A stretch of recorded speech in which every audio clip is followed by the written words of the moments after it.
Welcome to our guide on how to send multiple photos with text in a Messenger chat on your PC with the latest update. Let's get started with these simple steps. Step 1. Open Messenger.com in your web browser to access Messenger on your PC. Step 2.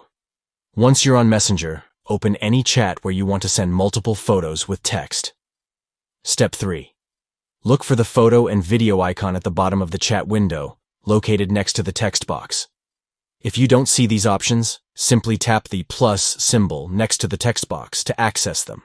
Step 4. Choose the photos you want to send by clicking on them, then click Open to add them to your message. Step 5. Now, it's time to add a note or message to accompany the photos. Write your message, then click Send or press Enter to send the photos and text. By following these steps, you can easily share multiple photos with text in a Messenger chat on your PC. Enhance your communication by combining images and text to create more engaging and personalized messages.